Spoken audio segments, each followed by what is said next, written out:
Mais bonjour à tous et merci d'être avec nous jusqu'à 14 h. On va recevoir dans un instant un écrivain bien connu, François Cap. Bonjour. Bonjour. Merci d'être avec nous. On va recevoir plus tard Nicole Véripla, chargée du public scolaire, mais surtout chroniqueur du ZCL sur l'instant Fouillapin. Stéphane Choureau sera avec Kité Peter Permal aussi pour parler un petit peu de ce qui se passe à l'ASFO. Et puis on va terminer par José Turlepin. Sinon, l'actualité, elle est assez dense. D'abord, vous avez dû vous rendre compte que depuis hier après-midi et ce matin aussi, il y avait un problème, une panne à Orange. Philippe Roclor, tout à l'heure, va répondre, expliquer ce qui s'est passé. Il y a une réunion publique sur la question de l'eau, la problématique de l'approvisionnement de l'eau dans la région de Sainte-Anne-Saint-François. Michel Depape était sur place, on va en parler. Journée internationale de l'éducation et du dispositif carte blanche sur la thématique enfants, adolescents, jeunes en situation de handicap, un sujet qu'on va développer tout à l'heure. Entraînement de 8 collégiens sélectionnés pour le championnat national d'aviron indoor au complexe Gaël Monfils. Ça aussi se fera l'objet d'un sujet. Le focus aujourd'hui, ce sera sur Angela Davis. On en parlera dans un instant, rappeler un petit peu cette personnalité. Et musicalement, on va parler dans le ZCL Nostalgie d'un chanteur martiniquais, Michel Linerol. Tout cela au courant du ZCL. Alors, je vous l'ai dit, on reçoit, pour commencer, François Cap. On reviendra sur l'actualité dans un instant. François Cap a sorti un roman, « Écoule la rivière chagrin ». C'est un roman, premièrement, qu'il faut lire. Alors, si vous ne connaissez pas François Cap, vous allez le découvrir. Je dis ça aux gens qui nous regardent en France et qui ne connaissent pas ce roman qui vient de sortir aux éditions Baudelaire. François Cap, merci encore d'être avec nous. J'ai envie de vous dire que ce roman, qui est bien écrit, bien structuré, malgré tout, c'est une petite histoire de la Guadeloupe, quelque part. Non, ce n'est pas un travail d'historien. J'insiste sur ça, ce n'est pas un travail d'historien. Mais quelquefois, la fiction rejoint l'histoire. C'est un travail fictionnel. C'est l'imaginaire. Oui. Et c'est de la fiction, effectivement. La fiction permet de dire des vérités. Alors, il ne faut pas décoder. Non, la fiction permet de dire des vérités plus facilement que l'histoire parfois, ou que l'article politique. Oui, bien sûr. Tu vois, moi, je pense que, évidemment, les dates, c'est daté, c'est contextualisé. Voilà. Mais bon, si on veut pinailler, il y a des trucs qui sont visibles, lisibles et décryptables. Assez précis. Oui. Mais si tu veux... en cas tu dois bah, ni problème, ça ça fait quand même longtemps que je suis sur Terre. Ouais. Et ça fait longtemps que chaque année, on commémore. Hein? Par contre, il y a des choses qui vont dépasser la commémoration. Tout ce qui s'est passé en 67. Oui. Et avant, peut-être faut-il les élever au niveau de la fiction. Oui. Hein? Si aujourd'hui en France ou ailleurs, je prends l'exemple de la France que nous connaissons mieux, la résistance. Oui. C'est des centaines et des centaines de films et de romans qui perpétuent le souvenir de la résistance. C'est pas seulement des livres d'histoire. Tout à fait. Hein? Or, mai 67, par exemple, n'a pas... Il n'y a que des historiens. Il y a un petit livre de Roger Plaisant quand même. Oui, enfin, je veux dire, il n'y a pas encore assez de... L'imaginaire n'est pas encore libéré à ce niveau-là. Il n'a pas encore nourri la fiction. Par exemple, Norfolk, où ça se passe. Ben, Norfolk, si vous cherchez... un pays mondial, là, ça y est. Mais si vous cherchez Norfolk sur une carte de géographie, vous pouvez trouver Norfolk. Mais dans l'imaginaire guadeloupéen... Et tout le monde connaît Norfolk. Voilà. Ouais. Alors, il valait mieux que ce soit cette commune-là, qui est présente dans l'imaginaire. Hein, trop présent dans l'imaginaire. pour parler d'une commune lambda. Oui. N'est-ce pas? Oui. Mais enfin, alors moi, j'ai remarqué quand même des choses.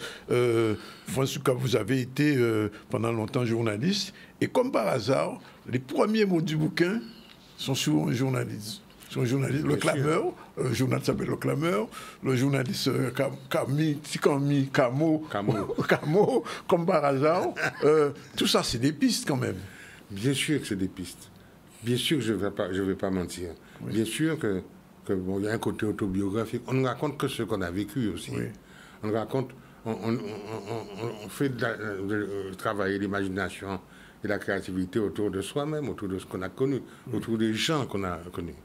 Il y a un mélange de gens et un mélange de genres aussi. De gens et de gens, oui, effectivement. Voilà. Et, alors, non, mais parce que l'histoire au début, bon, on la comprend très vite. C'est quelqu'un qu'on a trouvé mort à Norfolk, hein, quelque part. On communique pour mon baronette qui est dans la fiction, d'accord. Mais qui ouvre pas, on Guadeloupéen qui a suivi l'histoire pays qu'on vous ou qu'on moins. Pas les moins de 20 ans. D'accord. Okay. Pas les moins de 30 ans. Pas les moins de 30 ans. Alors pour les moins de 30 ans, effectivement, ils ne vont pas tout comprendre, ils ne vont pas pouvoir tout décrypter. Alors moi, je me suis arrêté surtout en autre chose, c'est que j'ai eu l'occasion de le dire à d'autres personnes, c'est un roman à 3 étages. Alors, il y a une première partie, il y a le roman Enid, et puis il y a le roman d'Aurore. Alors, effectivement, vous avez réussi un coup de maître là, de faire dans un seul roman 3 romans, pratiquement, et qui se... on sent le lien, mais en même temps, on peut lire l'histoire d'Enid, après revenir sur l'histoire de Camus, après repartir vers Aurore, et finalement... ça coule vers la rivière. Et à l'après-guerre aussi. Oui, après-guerre, ça va jusqu'à Paris. Et puis, tout ça, ça coule vers la rivière Chagrin. La rivière Chagrin, son ravine ou son rivière? Entendre la pluie, son ravine. Entendre la pluie, son ravine. Mais il pas carré, son rivière qui pas carré. Il pas fait silence, il pas appelé. Il pas appelé. Il tout le temps gâché. Il y a un coup fait. Ça veut dire que c'est un bitin, quoi. Un bitin. Ouais. Et l'idée de la rivière, c'est l'idée de l'eau. Bien sûr. L'idée enfin, pas la peine de faire un schéma, c'est ça. Oui. Vous comprenez, on a un pays question à de l'eau à poser aussi. Non, donc, en plus, c'est un pays à de l'eau. Mais oui, un pays à de l'eau. Et de l'eau y compris le placenta. Oui. Oui. Alors, autre chose importante quand même, et ça, il faut le signaler pour les enseignants, les jeunes qui parlent, lire l'eau, qu'on dit, c'est une écriture particulière, hein, parce qu'il y a un vrai travail d'écriture. Alors, je te dis ça pourquoi? Parce qu'il y a quelque temps, je ne sais pas pour comparer, mais enfin, comparable ceux qui peut l'être, j'avais fait une interview de Chamoiseau, il me disait qu'il était un artiste de l'écriture. Mais en vie, c'est presque même bien là. Il a une écriture artistique là. Oui, mais je suis, comment dirais-je, un peu maçon quand même. Ouais. Mais maçon, regardez ça maçon qui a fait avec des mains. Oui. Oui, mais enfin, bon, faut être modeste, hein, d'accord. Et selon l'architecture, non, moi écoute, je n'ai fait que ça dans ma vie. Écrire. Étant donné que je suis journaliste. Oui. Hein? Et journaliste à ma façon. Bien sûr. Je crois que j'ai été de ceux qui ont inventé un journalisme qui était le nôtre. Quoi, ouais. Hein? Donc je n'ai fait qu'écrire. Et journaliste, pas de presse parlée. Oui. Pas de télévision, mais de presse écrite. Presse écrite, oui. Et c'est donc important, je n'ai fait que ça écrire. Ouais. Hein? Vous voyez, c'est comme si vous me disiez... ouais, ou quoi qu'on oui bien. Ouais. Mais si on pas entraîné, donc c'est quand même des années d'entraînement. D'accord. Donc ah non, on va sentir ça. L'écriture, bon, alors l'écriture libre, c'est-à-dire, enfin, j'ai pas voulu rentrer. J'ai voulu écrire aussi, comme j'avais envie de le faire. Ouais. J'ai voulu écrire un roman tel que j'aurais envie de lire un roman. D'accord. Vous voyez, ça veut dire que des choses, j'ai pas voulu rentrer dans le créolité, pas créolité. Quand même, c'est parsemé quand même. Hein. Mais bien il y a les petites gouttes de créole qui, tout au long de l'ouvrage, qui lui donnent une identité. Et, bien sûr. Qui donne une identité, c'est important. Bien sûr, mais enfin, je prends le mot. Moi, il y a un mot que j'aime beaucoup, terboliser. Ouais. C'est un mot créole ou français? Moi-même, ça. Il va devenir un mot français, finalement. Terboliser, oui, c'est convéatif. Là, quand on a dit convéatif, vous même ça si c'est un mot français ou si c'est un mot créole, vous êtes là. Non, et c'est pas forcé. Ouais. Vous voyez? C'est-à-dire que je prends dans une commune qui est bien située dans l'imaginaire déjà, l'imaginaire collectif. Oui. Il y a des choses, des références, des mots et des sons qui rappellent à tout le monde quelque chose. Et je prétends même qu'il y a des odeurs. Oui, aussi. Alors, j'ai lu quelque chose sur lequel je voulais m'arrêter. Ah oui, nos prénoms, nos noms nous prédestinent parfois. À cause d'eux, nos petits drames peuvent rejoindre la grande histoire par simple analogie. Et puis, tu donnes là toute une série: Colbert, Richelieu, Jean Cornet, Racine, Aliénor, Socrate, Démosthène, Succab aussi. Pourquoi cette énumération finalement dans le bouquin? C'est une marque quelque part. Bien sûr, parce que les antagonistes, c'est un nom grec. Oui, absolument, un son grec. Nous avons cette dimension grec, on est gros gréco-latin. Voilà. Ouais. Moi, je trouve, c'est ça. Bon, je dis ça, c'est pas scientifique. Oui. Je dis ça comme ça parce que je trouve que quand tu écoutes les prénoms et nos prénoms et nos noms, Oui. c'est quand même... je dis quelque part, c'est la grammaire de l'irréparable. Oui, tout à fait, oui. Alors, autre chose, je prends... Alors, peu à peu se dessinent des silhouettes puis des visages avec des bouches qui semblent scander à l'unisson les mots des banderoles et des pancartes. Là, ça a été obligé ouvrir des mots inconnus d'elle. Négrier, répression coloniale, indépendance nationale. Vous ne pouvez pas qu'un pays, ça, là, ou la gueule, là. Ça part d'un fait réel. Hein. Oui, bien sûr. J'ai bien compris. C'est un fait réel. Hein. Oui. Une manifestation devant le Lumidum. Mais la mort du capitaliste bananier, c'est un fait réel ou pas? Dans la fiction. Il y en a pas mal qui sont morts, hein, quand même, de manière bizarre. Bizarre.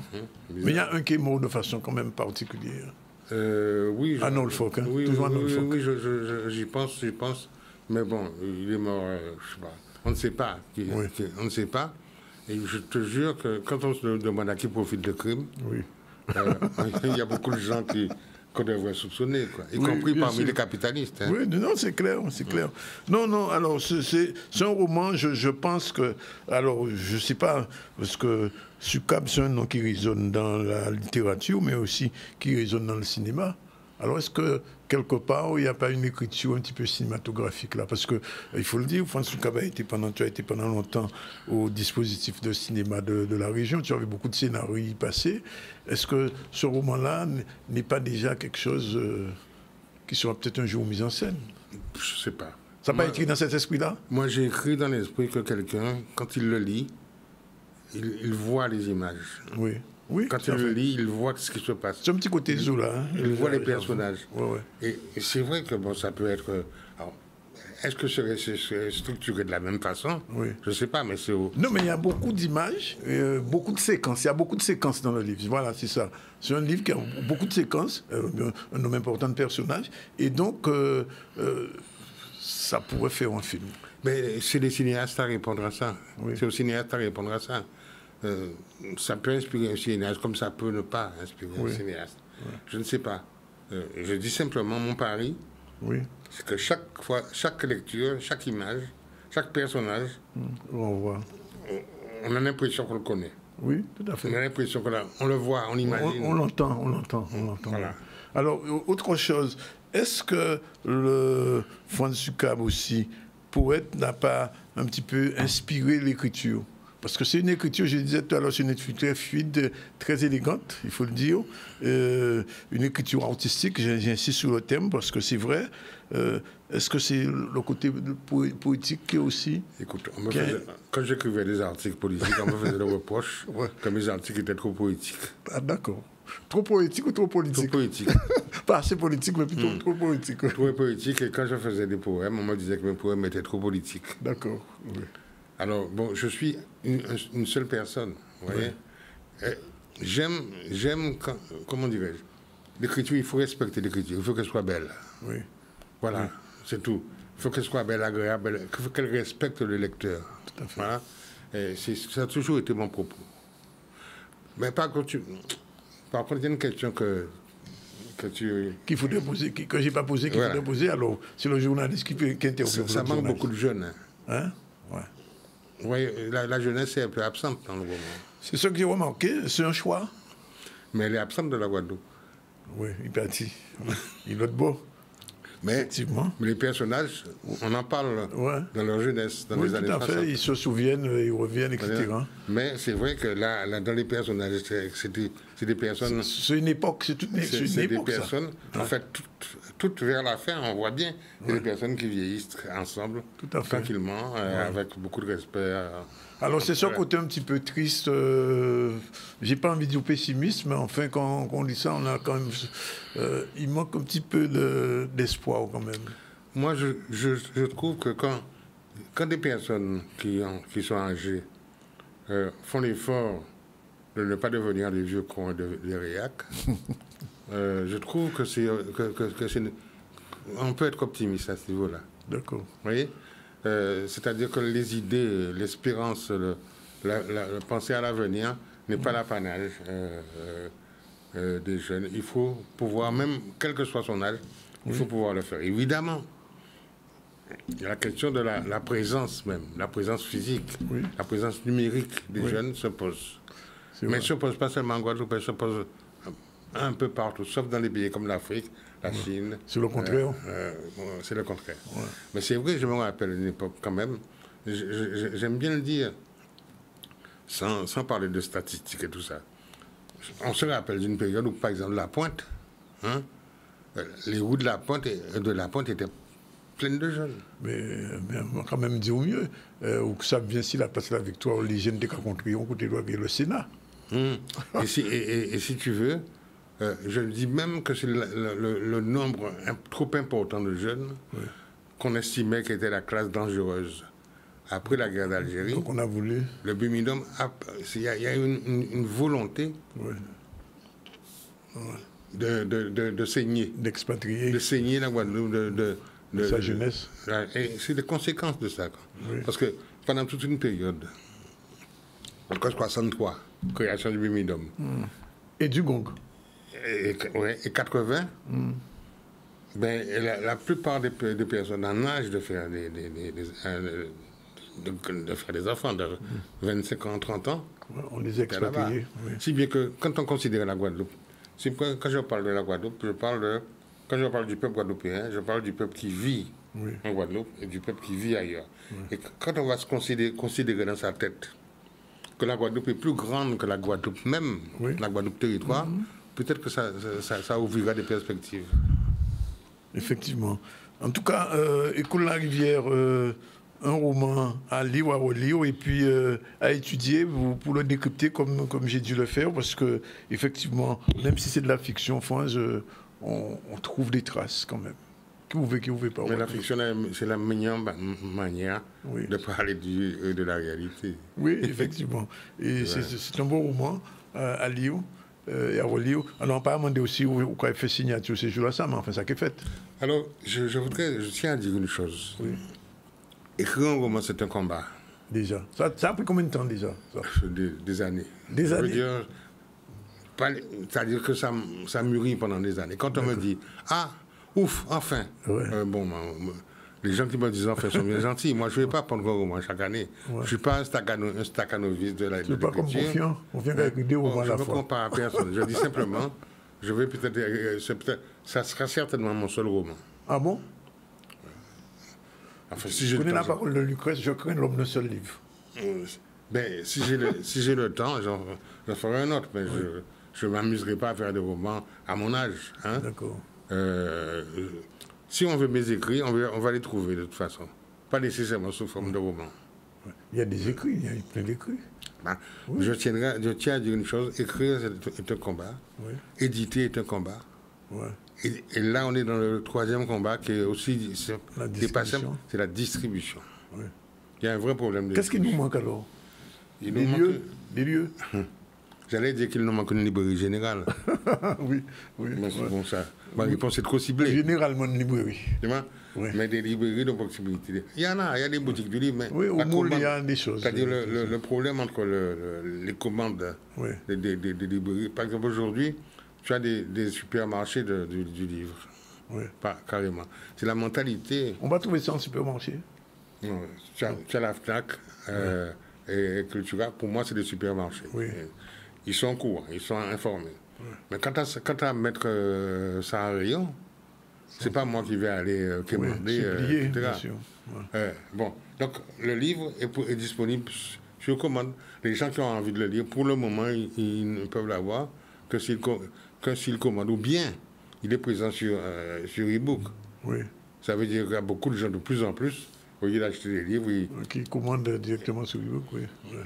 On est dans le numérique, c'est ça? Disons, il est présent en numérique, oui. Il est présent sur commande, il n'est pas encore présent dans les rayons de librairie. D'accord. Or, que ce soit en Guyane, oui. Que ce soit en Martinique, oui. Que ce soit en Guadeloupe, ton serviteur est quand même assez connu. Et même en France. En tout cas, merci Franzé pour ce roman, merci d'être venu. Et puis, alors, oui, ta question quand même, est-ce qu'il y aura des séances de signature? Je vais finir. Le combat consiste à, je vais me procurer des bouquins. Oui. Et je vais faire en sorte que dans le maximum de communes, oui. Avec les associations, en lien avec les associations qui travaillent dans ces communes-là, oui. Je ferai des séances, non pas seulement de signature, ouais. Mais de discussion de bocantage. Voilà. Le fonds sur Cap-Tour, ce sera bientôt. En tout cas, merci d'être venu. Et puis, quand on dit j'étais en disant les qui en vente, acheter parce que ça m'a été même étudié l'école. Juste un dernier mot, Fonz, je n'ai pas dit ça. Fonz sur Kabylie aussi, dramaturge, il a écrit des pièces, etc. Mais la poésie. Il y aura probablement un recueil de poèmes cette année. Ah, mais un recueil de poèmes. Là aussi, ça ramasse des poèmes depuis des années 60. Oui, oui. C'est des poèmes choisis. C'est manuel? C'est des poèmes choisis. Oui. Sur 40 ans, sur 50 ans. D'accord. Voilà. Donc, il y a d'autres poèmes à terre. Oui. Pour un recueil, on était prudent en me disant que ça sera peut-être aussi le seul recueil. Oui. Hein? Je choisis ce que j'estime pouvoir diffuser, dire ce qui est fond sur Cap. D'accord. En tout cas, c'est à suivre et c'est à dire. Merci. Il est déjà 12h59. On prend la première pause. On se retrouve tout à l'heure avec Nicole Viripla. On va parler de l'instant Fouillapin et Stéphane Chou, tout à l'heure.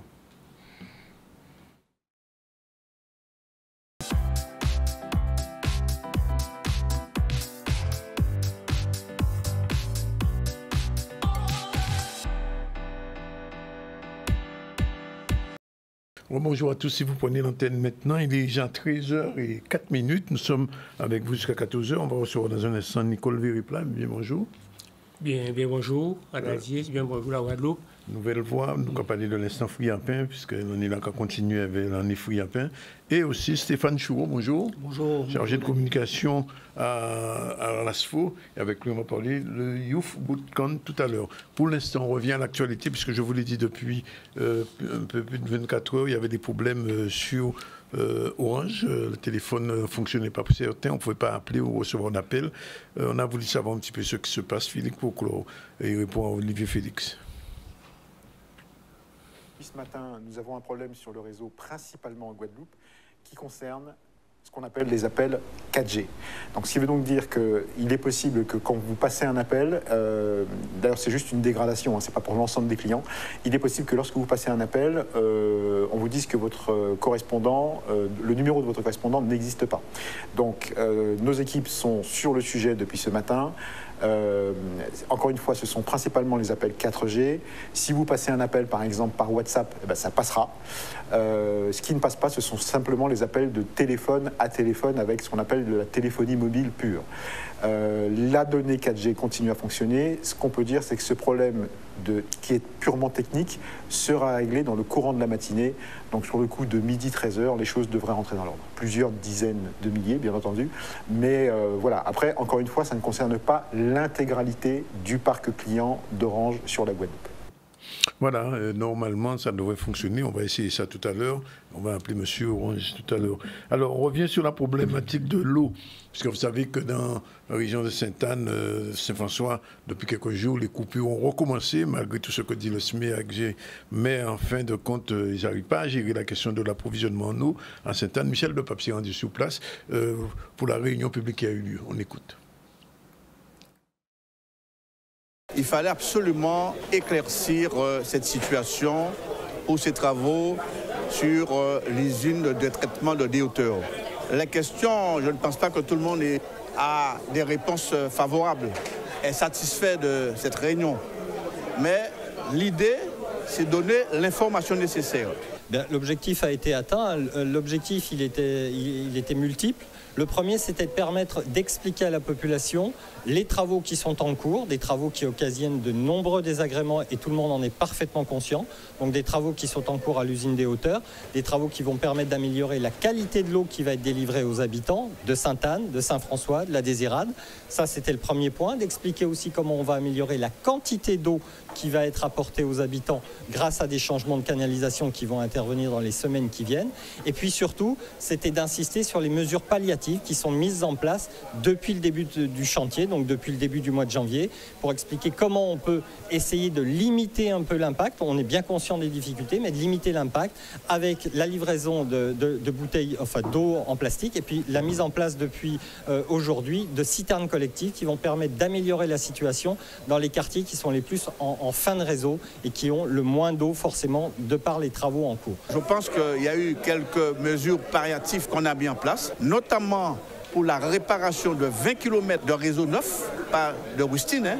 C'est de 20 km de réseau réparé neuf. Donc je pense que c'était utile pour que la population entende ces explications en direct et puis ensuite qu'elle puisse s'exprimer tout simplement, qu'elle fasse part de son ressenti, qu'elle pose des questions légitimes qu'elle peut poser. Et là, elle avait en face d'elle, eh bien, outre monsieur le maire qui nous accueillait, mais des représentants du SMGEAG, des ingénieurs et qui ont pu expliquer de façon pédagogique ces travaux et l'intérêt de ces travaux qui sont absolument indispensables. Je pense que si chaque commune on arrive à faire ces réparations-là par étapes, eh bien d'ici quelques années, on pourra avoir, je dirais, une eau de qualité et on ne va pas avoir de fuite dans ces réseaux-là. Oui, mais le problème n'est toujours pas résolu et ça, les gens de ces régions-là, et pas seulement de ces régions-là, ne sont pas particulièrement contents parce qu'il y a eu beaucoup de conséquences. On va quitter ce chantier, on va parler un petit peu de l'année Friapin, puisque pendant l'année, l'instant Friapin était régulièrement ici. Nicole Véripla, merci de Vignard. Premier bien composé, qui bilan l'année Friapin en 2023 là? Oui, eh bien, c'est nous qui disons merci de recevoir nous. De permettre, effectivement, qu'on a fait les points. C'est bon parce que l'année 2003 a déjà passé, mais nous avons continué. Alors, qui bilan nous avons fait? Premier but que nous avons constaté, c'est que les relations nous tenaient avec les partenaires, ils consolident. Par exemple, nous commençons l'année du Friapin avec la CNBT, avec l'UDECAG, avec l'INRAE et en Chimay. Nous, on ne peut pas dire nous embarquer, mais nous trappons aussi, ça nous pédions partenaire de poids, c'est l'éducation nationale, parce que projet nous fait par rapport à Timoun l'école, que nous présentons notamment en circonscription la Matin Sainte-Rose, il trappait un avis très favorable et nous tenons en conseiller pédagogique à la circonscription là qui a accompagné les écoles qui a travaillé sur Friapin. Et là, nous avons Friapin là qui a vu un sujet, un support d'éducation. Et pour nous, ça, c'est un grand pas. Donc, Tini, d'autres partenaires nous tapent en cours de route aussi. C'est ZCL, qui a un bon coup de main, nous bien travailler ensemble pendant l'année là. Et permettre aux gens connaître qui travaille nous a fait. Et tout ça, c'est un service à promotion à Friapin. Et quand il a de plus en plus, nous avons les résultats. Friapin a fait Chimay à tous les niveaux. Nous avons peut-être l'occasion de développer ça, c'est moins plus loin. Mais tout ça nous peut dire, c'est que travail là qu'a fait. Alors, au niveau à les écoles, quand vous voyez des trois petites images, ça nous fait, c'est que nous avons travaillé en 4 directions. Oui, par exemple, à 6 photos là, ça, nous avons vu en animation, nous fait dans l'école à Vieux-Fort. Parce qu'au départ. Ah, ils ont quitté la zone, la même zone historique à Zot. C'est-à-dire, nous, quand il a commandé nous, parce que la voie baille. La voie baille, si ça nous a fait, parce que nous avons travaillé au niveau CNBT, les régions nord-basses, mais la voie baille est de plus en plus des écoles qui ont crié nous. Et là, nous voyons par exemple l'école là, ça à Vieux-Fort, nous trouvons déjà un travail préparatoire qui était fait parce que c'est nous intéressé. Et nous caler dans l'école là pour porter plus de, disons, un complément d'information. Mais si nous regardons bien, par exemple, cette image-là, nous voyons des dessins que ce team a fait, des travaux préparatoires. Ça qui a confirmé, ça nous voulait, c'est que Fruit à pain qui était une très mauvaise réputation, eh bien, que nous prend en charge et nous avons constaté que ça a fait effectivement. Alors, je pose une question quand même. Est-ce que dans les cantines, vous commencez à mettre fruits à pain pour ces team-là, autrement qu'il fruits à pain blé, comme tu as dit? Oui. Oui, ça fait parce que, et là, c'est là où nous avons commencé pour présenter la CNBT projet à 2003, année du fruit à pain. Nous avons pris à la demande à président à la CNBT, nous avons lancé une opération fruit à pain à Timoun à la cantine. Et dans le cadre de ça, chaque commune à communauté Nord-Bastel a organisé une journée à la cantine. Au départ, c'était même jour-là pour toutes les communes, mais nous trouvons face à la réalité qui c'est ça, c'est que ou pas peut trouver fruit à peine pour te battre les 6 communes même jour-là. Victime du succès. Oui, c'est ça. Et fruit à peine nous partons aussi, et ça permet nous de tirer les leçons si qui gens nous travaillent pour que nous approvisionnons fruit à peine régulièrement. Et à dans ça, nous faisons une très belle opération à Goyave. Nous commençons à Goyave. Là, nous étions très surpris de voir que le personnel à la cantine là déjà organisé. Et nous avons les photos à l'écran là. Le personnel à la cantine a déjà organisé, mais aussi la municipalité là prend ça en charge. Et nous avons fait un très bel bilan ce jour-là. C'est Tim là même qui était à Danyotin, ça qui a découvert fruit à pain. C'est ça qui soi-disant pas à manger, mais nous voyons que là, cantine là fait un gros effort pour préparer de façon à ce que ce team là accepte. Oui. Et même là aussi, nous avons une madame à la cantine qui jouait le jeu. Nous avons madame là, il déguisé, il mettait fruit à pain là, nous juste à dans tenue à ça veut dire son bel exemple de succès, ça a rapporté, manger à Timoun. Donc nous avons fait à Goyave. Nous faisons à Pointe-Noire, et à Pointe-Noire, nous avons un qui paraît extraordinaire parce que là, nous arrivons à un réfectoire là, nous avons des personnels là qui ont dit, mes photos là, ils ont dit que moi, pas manger fruits à pain, et là, nous faisons l'animation là, et c'est Timouna, et nous pouvons manger là, et ils viennent voir moi avec des assiettes fruits à pain, des assiettes d'abord, là, c'est un hachis, et ils m'ont dit que comme si Satan, il était sans manger fruits à pain, c'est Satan, il pède. Ouais. Et là, nous avons à l'écran. Donc, c'est un aspect.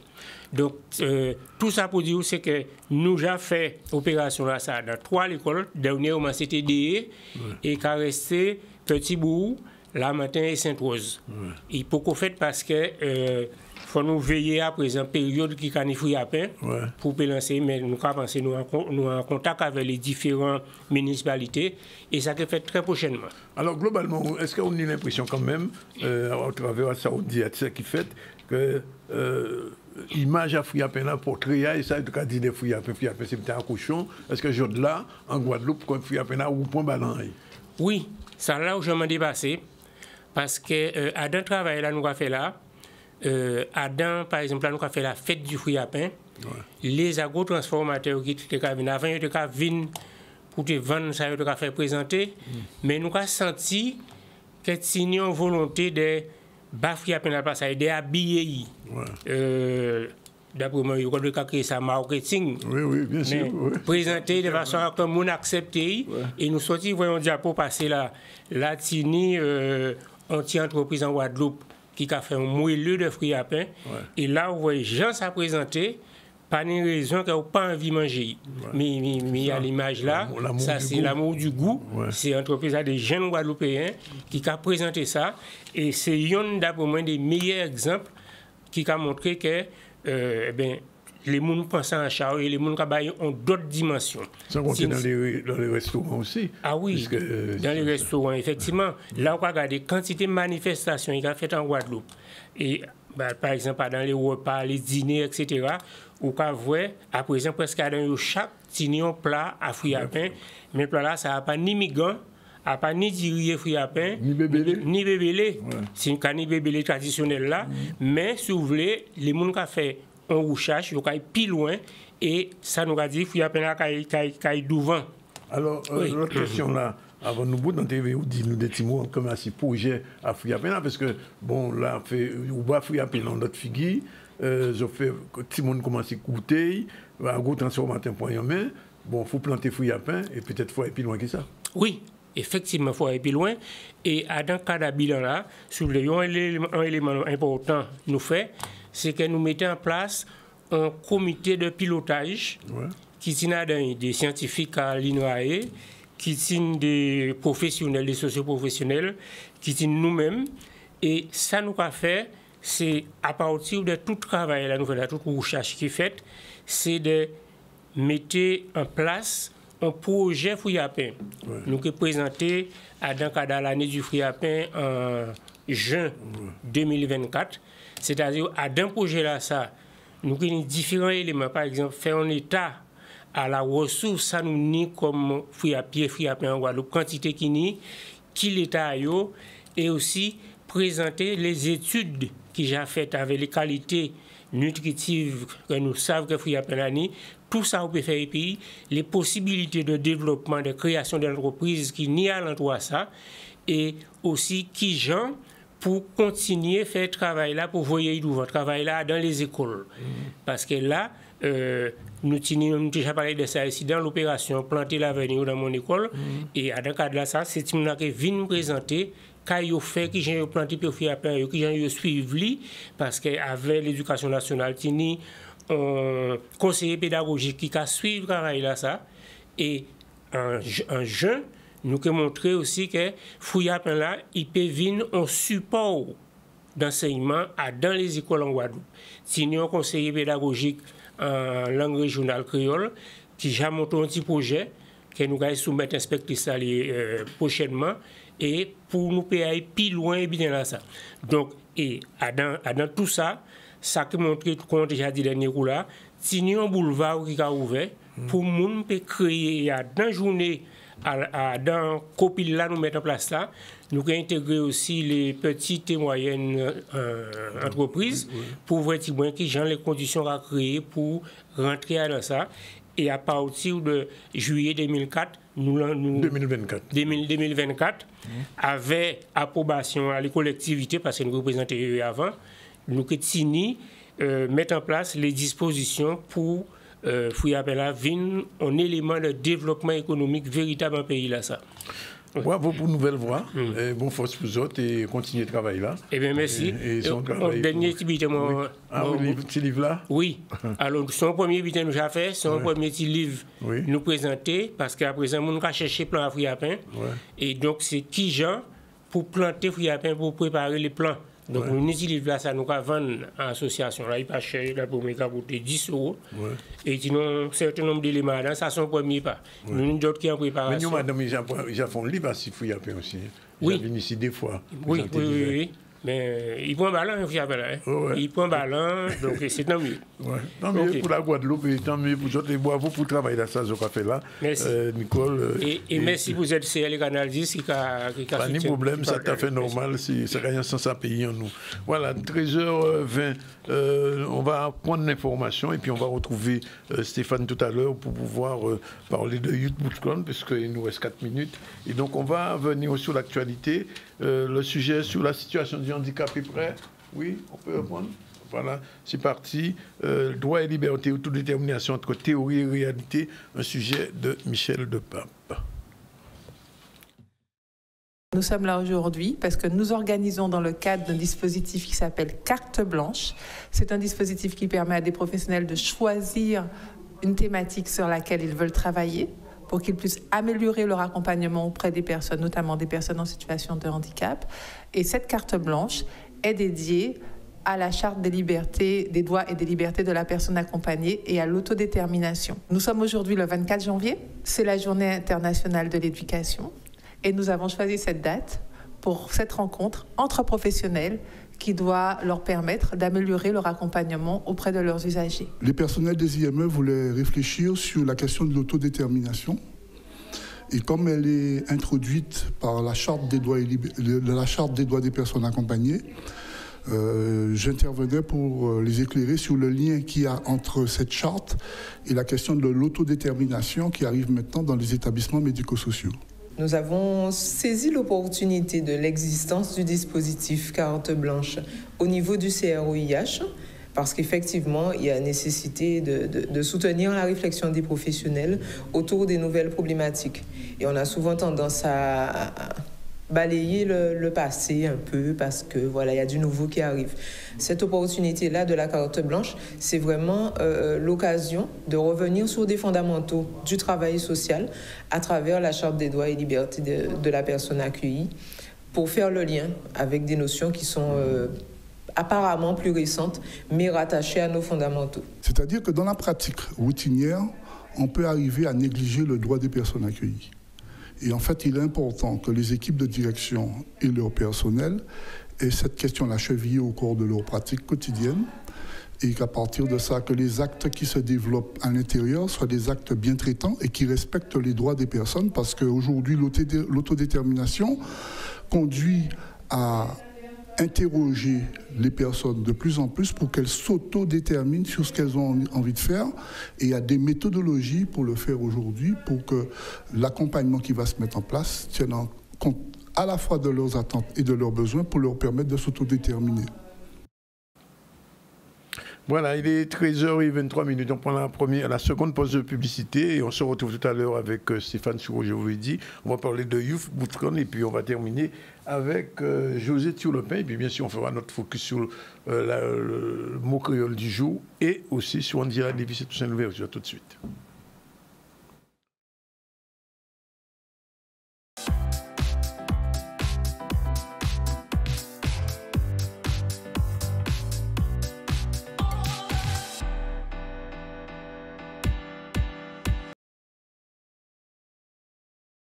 Image qu'a tel fil, car les moins sont chez moi, pays disait.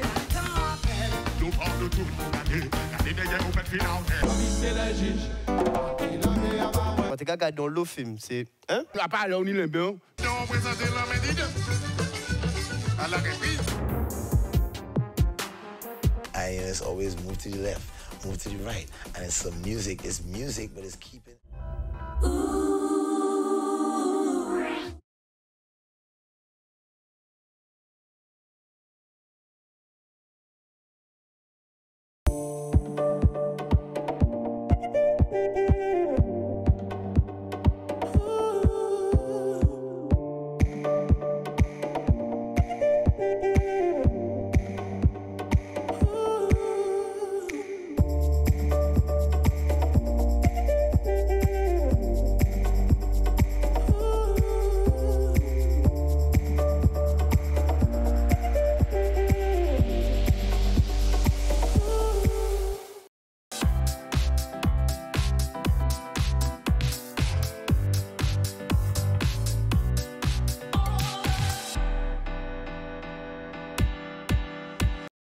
Voilà, nous sommes revenus avec vous. Il est 13h29. Dans une minute, soit 12h30. Je rappelle, avant de recevoir dans un instant M. Choureau, bonjour. Bonjour.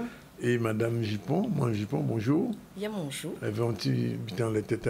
Alors, dis-moi, pour Marie-Tête, ça. Ah, pour Marie-Tête. Quand il y a exactement. Alors, ça, c'est la version moderne de la coiffe calandée. Donc, c'est comme un petit chapeau, comme un petit bibi, à dans deux temps trois mouvements, qu'à mettre ici tête et quand il m'a choisir.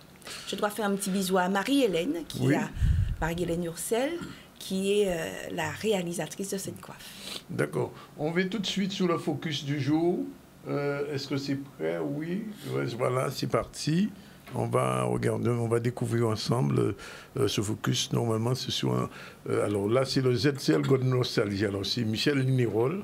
Il est originaire de la Martinique. Il est auteur, compositeur, interprète et producteur. Michel Nirol arrive sur la scène antillaise en 89 avec son premier album solo qui sera nominé au prix SACEM. Il participe au Festag en Guadeloupe pour les 10 ans de Cassave.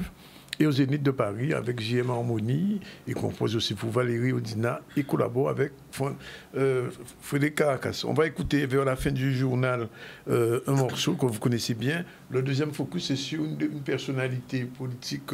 Alors, le proverbe du jour d'abord. Alors, pas filer couteau avant qu'un bécabouite. Qu'est-ce que ça veut dire ça? Pas filer couteau avant qu'un bécabouite. Il ne faut pas faire trop de projections, en fait. Il ne faut pas faire. Ouais. Ma grand-mère disait, pas comptez en fait sa poule. Pas comptez en fait sa poule. Je crois que c'est voilà, la même, ça peut être pareil. sens. Et j'ai une note, pas comptez en vente à fourmis rouges. Ah. Bon, et l'autre là, c'est ça qui embouche pas en fall. C'est pas même là, c'est une autre version. Non, ça c'est une autre version. Ça c'est, on t'a déjà promis. Mais là, c'est vraiment, tu n'as même pas encore acheté le cabri ou j'ai qu'à filer le couteau. Filer le couteau avant. Voilà. Proverbe qu'il y a longtemps. Le focus, l'autre focus du jour, est-ce qu'on l'a déjà? Oui. Vas-y.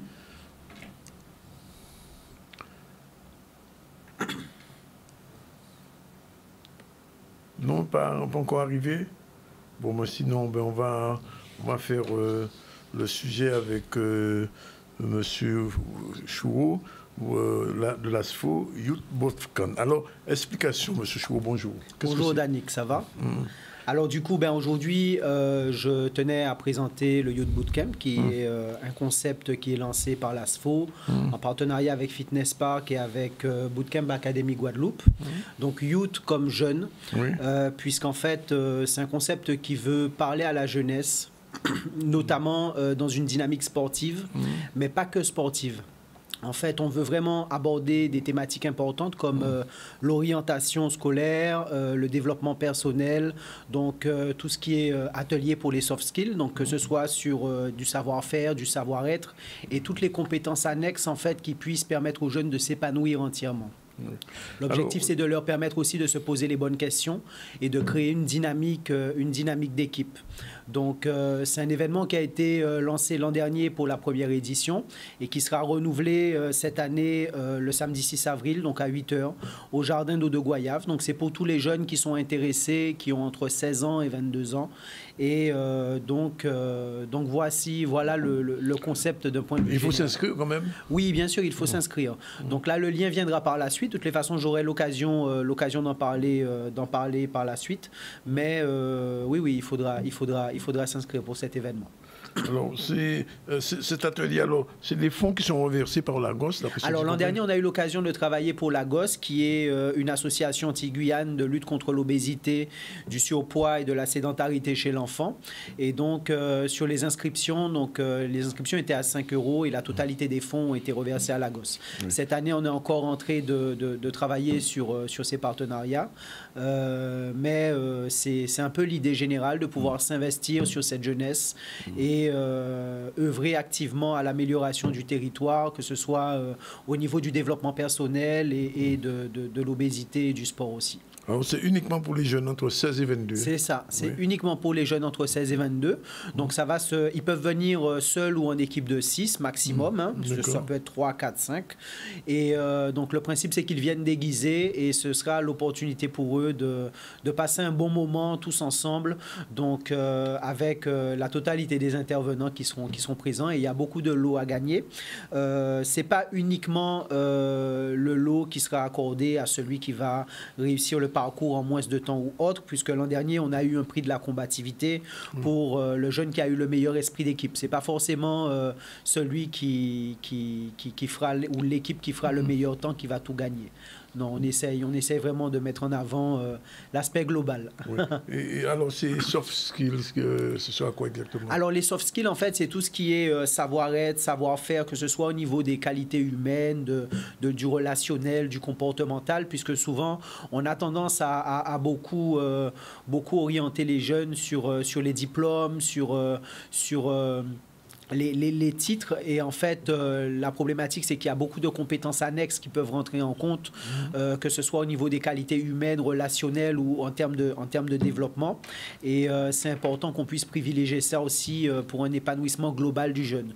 Puisque de toutes les façons, à partir du moment où on est dans une démarche qualitative, comme ce que fait l'ASFO, c'est important qu'on puisse accompagner le jeune dans une globalité et pas uniquement en termes de diplôme, mais vraiment en termes d'épanouissement général.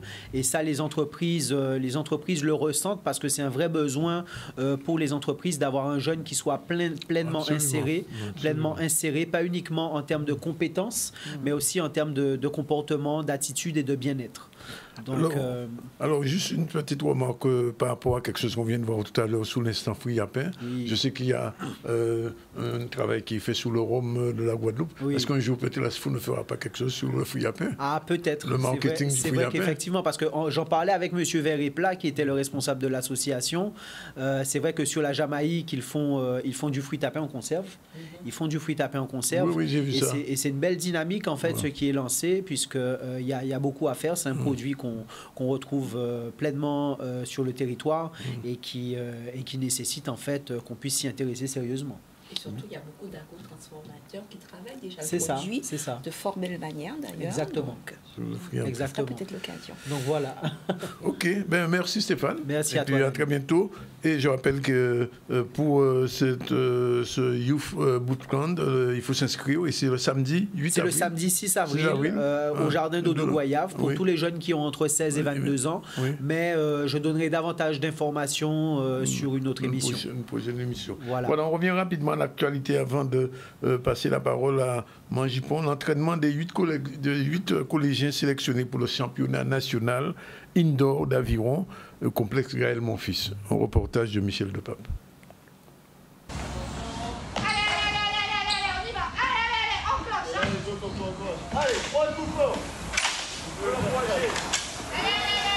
Ces jeunes, ils préparent un championnat de France d'aviron indoor en UNSS. On a préparé depuis 4 mois des entraînements pour qu'arrivé le jour de la finale, ils fassent 2 épreuves. Ils font un 1000 mètres et 4 fois 500 mètres, un relais. Il y a 2 équipes, une équipe fille et une équipe garçon. On se prépare depuis 4 mois et on a prévu de ramener la médaille à la maison et de tout donner pour la Guadeloupe.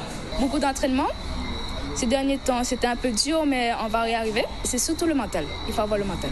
Nous sommes fiers d'avoir nos jeunes petits bourgs, nos très jeunes petits bourgs, des collégiens qui vont représenter la Guadeloupe à l'occasion de ce championnat national. Nous comptons sur eux, nous espérons qu'ils nous reviennent avec des médailles, mais nous savons que rien que leur participation est déjà une belle victoire. C'est bien la première fois qu'une équipe guadeloupéenne représente la Guadeloupe à cette compétition UNSS. C'est une fierté, je suis fier de pouvoir emmener ces gamins à Paris. Pour beaucoup, c'est la première fois qu'ils vont à Paris, qu'ils vont découvrir ça. C'est vraiment une expérience unique et j'espère qu'ils vont prendre du plaisir.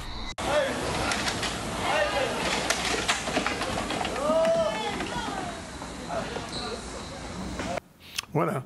Bien, alors je vous dis, aujourd'hui on reçoit comme le mercredi notre ami Manjipon. Elle nous a fait un petit focus sur la coiffe qu'elle porte, si je ne pas t'étonner, vous dites là dans un petit moment. Pour le générique, c'est parti.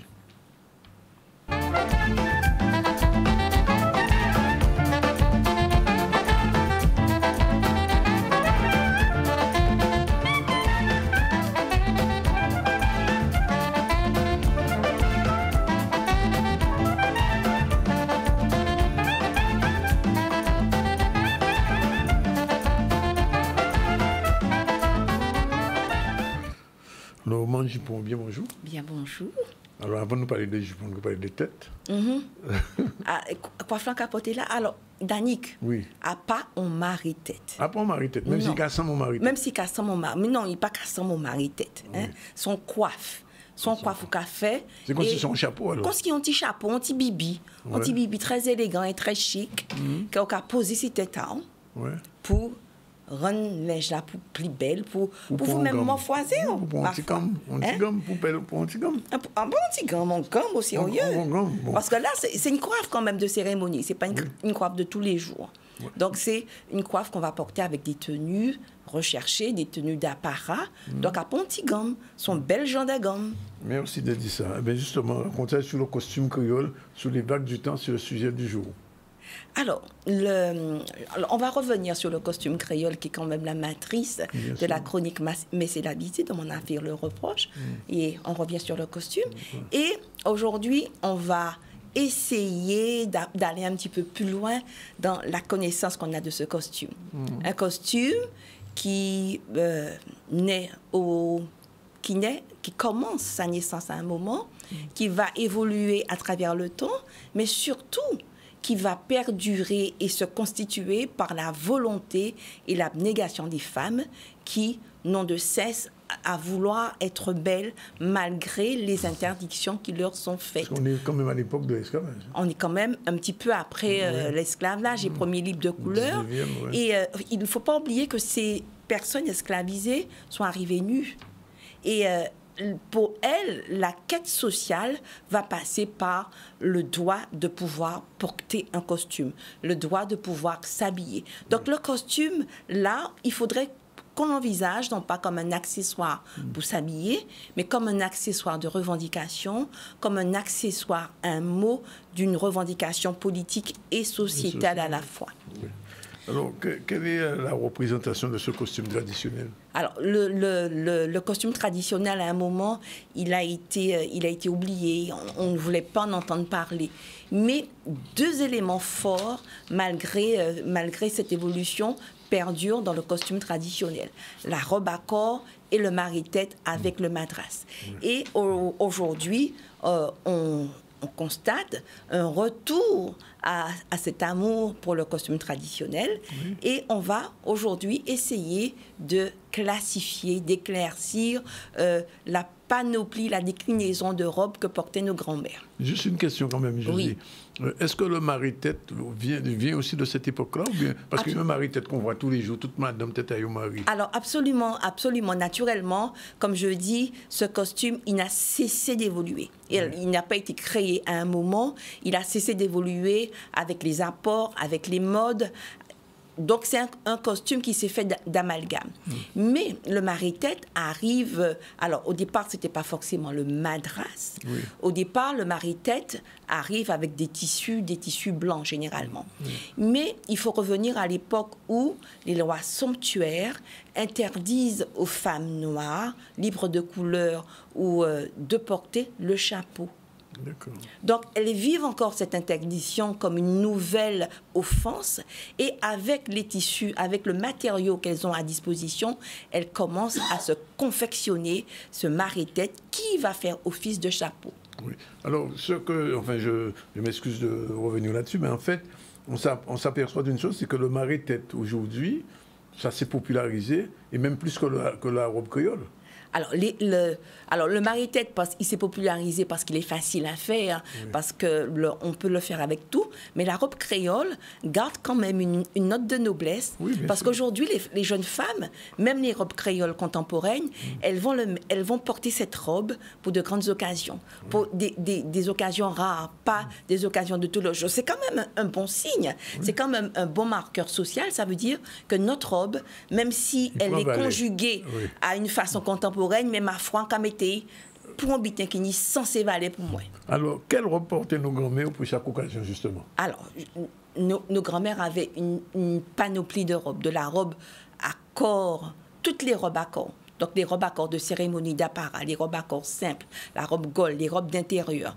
Mais je voudrais revenir sur la terminologie robe grand-mère. On a tendance à qualifier toutes les robes de robes grand-mère. Et aujourd'hui, je ne voudrais plus qu'on dise robe grand-mère pour qualifier toutes les robes. C'est, j'ai envie de dire, presque un vocable lapidaire pour qualifier toutes les robes. Les robes grand-mère, ça voulait dire les robes que portaient nos grands-mères. Aujourd'hui, on sait que nos grands-mères portaient une déclinaison de robes. Donc, pas à pas, on va apprendre à nommer ces robes. Et on va commencer aujourd'hui par la robe à corps. Donc, Yannick, les robes, pour être clair, on va les classifier en 3 catégories. Donc, les robes d'apparat. De grandes occasions. Donc, voilà, les robes de grandes occasions, les robes d'intérieur et les robes de travail pour la vie de tous les jours. Voilà. Et aujourd'hui, on va commencer par la robe à corps de cérémonie. Alors, comment on appelle robe à corps ou grand robe? La robe à corps, la grande robe aussi, voilà.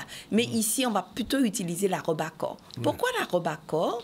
Parce que cette robe, à l'intérieur, y est incrusté un corps, comme un corset, qui va maintenir, qui va corseter le corps à l'intérieur de la robe. Donc, ton corps est tenu comme un corset. On n'oublie pas que les femmes libres de couleur n'avaient pas le droit de porter ce genre d'accessoire, le corset, elles ont détourné cette interdiction en introduisant dans leur robe ce corset qui allait maintenir et corseter le corps. D'où le port des femmes créoles. Donc, un corps bien corseté.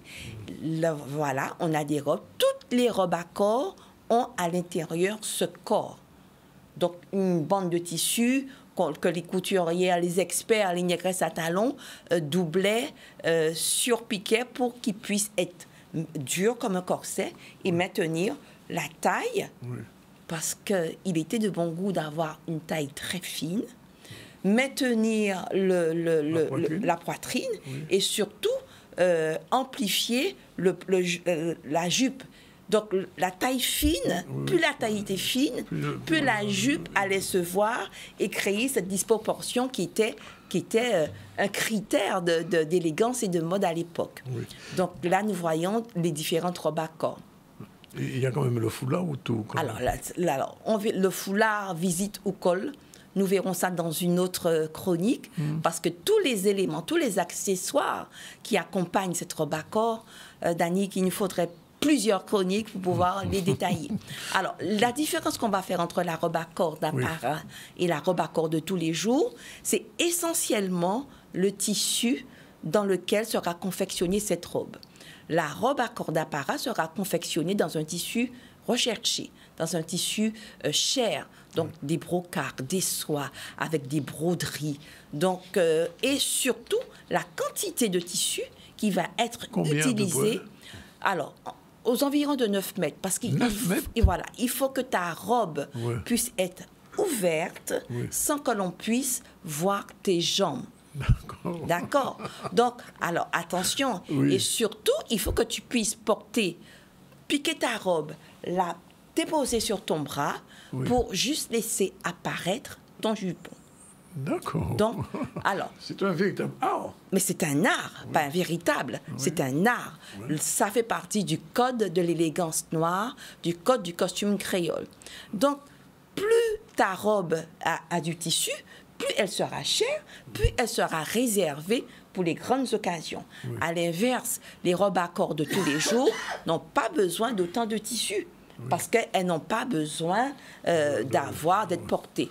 Alors, un critère, il faut que ta robe à corps de cérémonie puisse être sculpturale.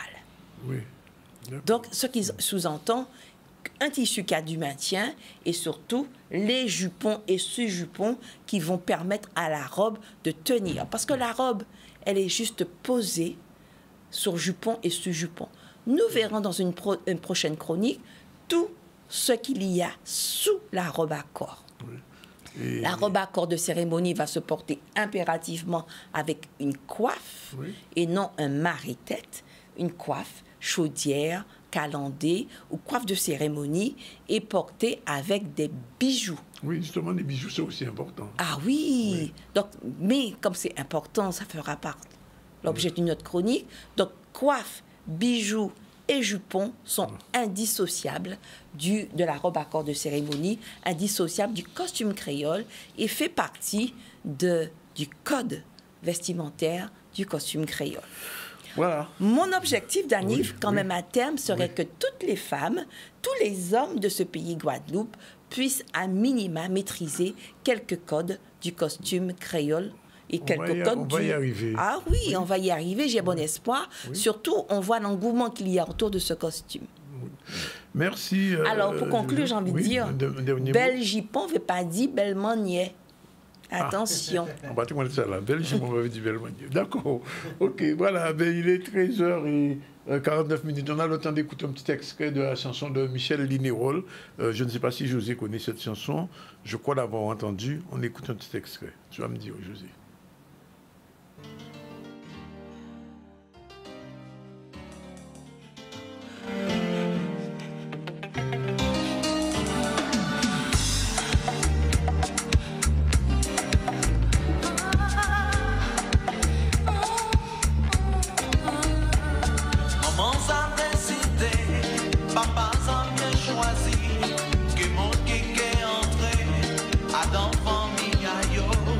Papa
Michel Linérolle, chanteur martiniquais des années 80, je crois.